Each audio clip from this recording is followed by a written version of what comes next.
بسم اللہ الرحمن الرحیم۔ آج کا میرا ویڈیو کا عنوان ہے لا الہ الا اللہ کی فضیلت۔ حضرت شیخ الحدیث حضرت مولانا زکریا رحمۃ اللہ علیہ فضائل ذکر میں ایک واقعہ تحریر فرماتے ہیں۔ شیخ صاحب فرماتے ہیں کہ میں نے یہ سنا کہ جو 70,000 مرتبہ لا الہ الا اللہ پڑھے گا اس کو دوزخ کی آگ سے نجات ملے گی۔ میں نے یہ خبر سن کر ایک نصاب یعنی 70,000 کی تعداد اپنے بیوی کے لیے بھی پڑھا اور کئی نصاب خود اپنے لیے پڑھ کر ذخیرِ آخرت بنایا۔ مولانا زکریا رحمۃ اللہ علیہ نے یہ ملا علی قاری رحمۃ اللہ علیہ کے مرقات المفاتیح میں ابن عربی رحمۃ اللہ علیہ کے الفتوحات المکیہ کے حوالے سے یہ واقعہ نقل کیا ہے کہ ہمارے پاس ایک نوجوان رہتا تھا جس کے متعلق یہ مشہور تھا کہ یہ صاحب کشف ہے۔ مجھے اس کی صحت میں کچھ تردد تھا۔ ایک مرتبہ وہ نوجوان ہمارے ساتھ کھانے میں شریک تھا کہ دفعتاً یعنی اچانک اس نے ایک چیخ ماری اور سانس پھولنے لگا اور کہا کہ میری ماں دوزخ میں جل رہی ہے۔ اس کی حالت مجھے نظر آئی۔ قرطبی رحمۃ اللہ علیہ کہتے ہیں کہ میں اس کی گھبراہٹ دیکھ رہا تھا۔ مجھے خیال آیا کہ ایک نصاب یعنی 70,000 کی تعداد والا نصاب اس کی ماں کو بخش دوں جس سے اس کی سچائی کا بھی مجھے تجربہ ہو جائے گا۔ چنانچہ میں نے ایک نصاب ان نصابوں میں سے جو اپنے لیے پڑے تھے اس کی ماں کو بخش دیا۔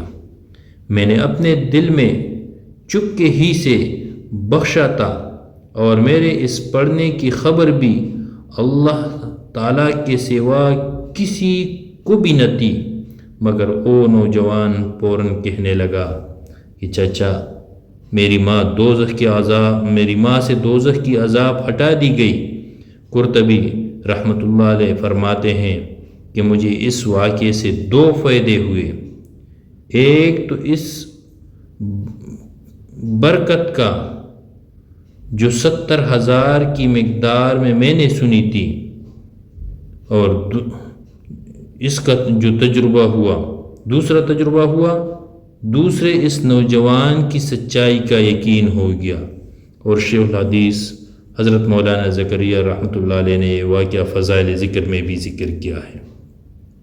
تو لہٰذا ہمیں بھی چاہیے کہ زندگی میں کم از کم ایک بار 70,000 مرتبہ کلمہ طیبہ پڑھ لیں اور جو عزیز و رشتہ دار فوت ہو گئے ہوں ان کو یہ ایصال ثواب کر دے۔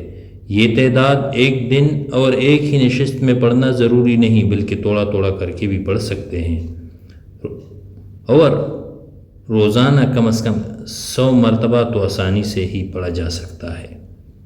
میرے بھائیوں اور سامعین، یہ کلمہ اتنا عظیم کلمہ ہے، اگر 100 سال کا مشرک اس کو دل کی اخلاص سے ایک مرتبہ پڑھ لے اور بعد میں اس کو موت آ جائے تو اللہ نے اس کی بخشش کر دی۔ گویا یہ یوں ہوا کلمہ، اس کلمہ کے پڑھنے کے بعد گویا کہ اس سے گناہ سرے سے ہوا ہی نہیں۔ دوسرا، اگر یہ کلمہ کاغذ کے ایک ٹکڑے پر لکھا جائے اور دوسری طرف 7 آسمان و زمین دوسری طرف رکھا جائے تو یہ کلمے والا پلہ وزنی ہوگا۔ بہرحال انشاءاللہ ایک اور ویڈیو اس کلمہ کی فضائل پر بنائے گا۔ اگر ویڈیو پسند آیا ہو تو چینل کو سبسکرائب کرے اور اپنی آراء کمنٹس کرے۔ ویڈیو دیکھنے کا بہت بہت شکریہ۔